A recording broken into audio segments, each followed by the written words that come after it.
Aujourd'hui, nous allons aborder la pâte à choux, technique de base essentielle à l'obtention du CAP.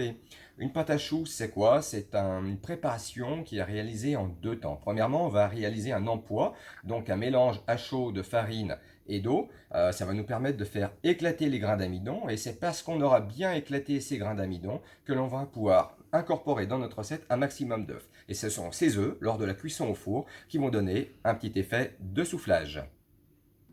Alors, la recette de pâte à choux. Je vous la donne pour environ 8 pièces, 8 individuelles. Donc on va avoir 125 g d'eau, 1,5 g de sel, 50 g de beurre, 100 g de farine, et ici on va avoir 150 g d'œufs. Donc,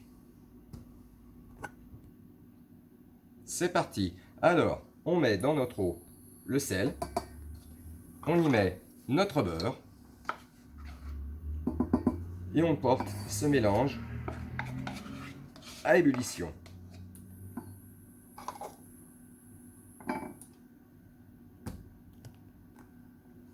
Lorsque le mélange arrive à ébullition, hors du feu, on va y incorporer la farine d'un seul coup.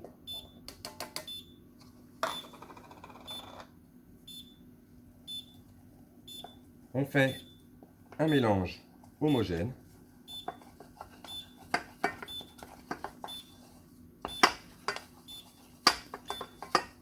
Une fois, lorsque celui-ci est réalisé, on vient surpositionner sur la plaque induction et là, on va dessécher notre pâte à choux.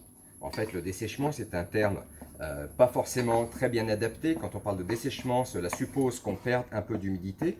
Or là, ce n'est pas le but principal. Lorsqu'on va venir remettre notre empois sur le feu, on est vraiment dans une logique de vouloir cuire les petits grains d'amidon qui sont contenus dans la farine.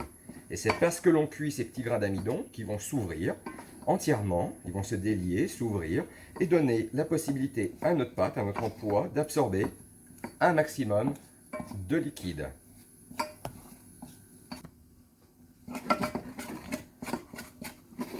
Voilà, on arrive au terme du dessèchement de notre pâte à choux. Celle-ci, on s'aperçoit qu'elle ne colle plus à la spatule.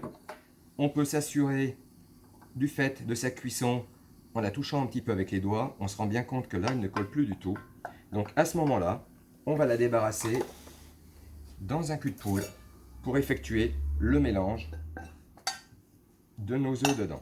Alors on remue un tout petit peu au départ pour laisser tomber la température et ne pas risquer donc de cuire les œufs dedans. Et nous allons les incorporer petit à petit. Donc j'en mets un petit peu. J'ai bien remué. C'est parti. Donc voilà, on incorpore petit à petit notre liquide, on fait bien attention de ne pas aller trop vite. Et de temps en temps, donc on s'assure de la texture. On a encore beaucoup trop ferme, vous voyez ici, beaucoup trop ferme pour pouvoir cuire la pâte à choux, la tailler et la cuire. Donc je vais rajouter encore un peu du liquide dedans.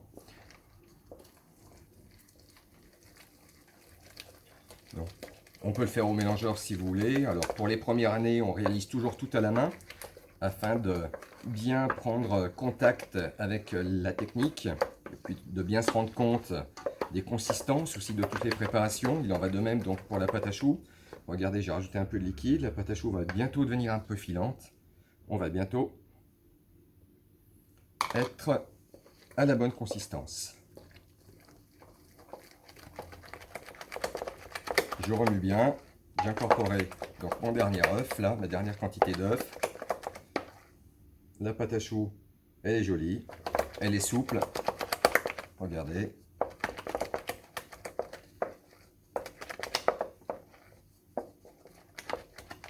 Il ne nous reste plus qu'à la plaquer et à la cuire.